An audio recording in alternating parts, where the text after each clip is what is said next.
အားလုံးပဲမင်္ဂလာပါရှင်ကဲဒီနေ့ကတော့လာမင်းနေတဲ့သူများကြီးပေါ့နော်ဘာမရှိဘူးနောက်ပြီးတော့ထိုင်းစကားမတိုက်ဘူးပေါ့နော်အလုပ်လာဆမလို့ရလာပေါ့နော်ကဲဒီနေ့ကတော့လာပြီးပြပြပေးမယ်ဖြစ်ပါတယ်ရှင်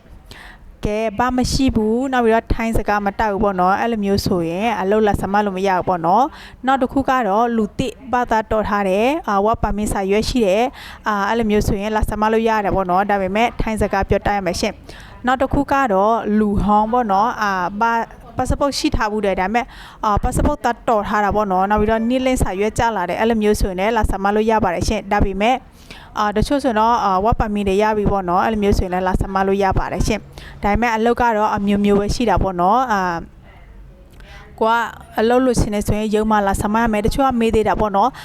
အလုပ်လာဆမဆိုရင်ဆမခပေးရလာပေါ့နော်အလုပ်အရင်ဦးဆိုလာဆမနေဆိုရင်တော့ဆမခမပေးရဘူးပေါ့နော်ဒါပေမဲ့ကိုဘီခ60တော့ပေးရပါတယ်ရှင်အလုပ်ရမှာပေါ့နော်ဝန်ဆောင်မှုခ1000ပေးရတယ်အလုပ်မရသေးမချင်းပေါ့နော်ပေးကြရမလို့ပါဘူးရှင်ကဲအလုပ်စိတ်ဝင်စားလို့ဆိုရင်ကျလန်80နှစ်ရုံမှာလာဆမလို့ရပါတယ်ရှင်ရုပ်ကတော့ဖွင့်တဲ့အချိန်ပေါ့နော်မနေ့8နိုင်ခွဲကနေညနေခင်း6နိုင်ပေါ့နော်ကဲစိတ်ဝင်စားတဲ့ဆိုရင်ဖုန်းနံပါတ်လေးလည်းတင်ထားမယ်ဆက်သွယ်လာလို့ရပါတယ်ရှင်အားလုံးပဲမင်္ဂလာပါရှင်